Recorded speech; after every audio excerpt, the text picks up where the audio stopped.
Hazrat Ibn Abbas radiyallahu anhu says, for 1 year I nestled in intention to ask Hazrat Umar radiyallahu anhu about those two ladies, Prophet's wives, who helped each other in hatching a plan regarding the Prophet sallallahu alaihi wasallam, but remained in awe of him. Once, while coming back from Hajj, he dismounted at a place and entered a grove of plum trees.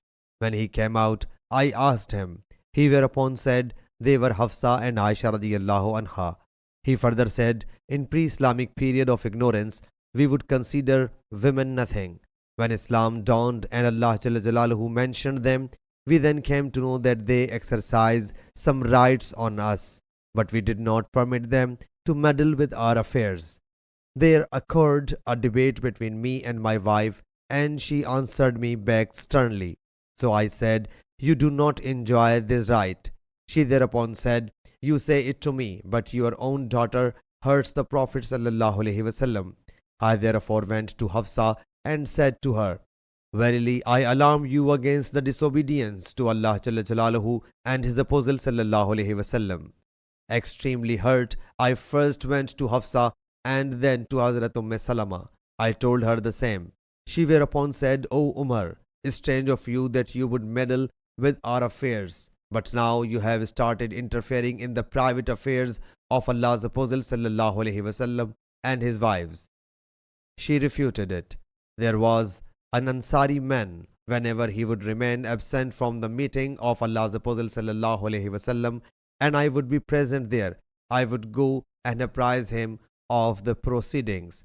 When I would absent myself from the meeting of Allah's Apostle sallallahu alaihi wasallam, and he would present there, he would come and told me what Allah's Apostle sallallahu alaihi wasallam might have said.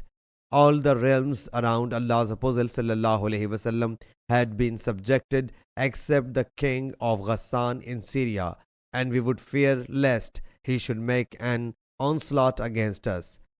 I did not know but from the helper that he came and said, a great event has occurred. I asked him what has happened. Has Ghassan come? He replied, something more serious than it has happened. Allah's Apostle sallallahu alaihi wasallam has divorced his wives.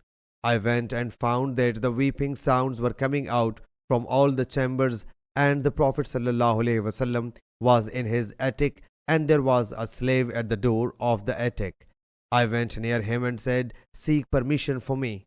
On getting permission, I entered and saw the Prophet sallallahu alaihi wasallam on a mat which had left impression on his body, and there was a leather pillow suffered with husk of date palm under his head.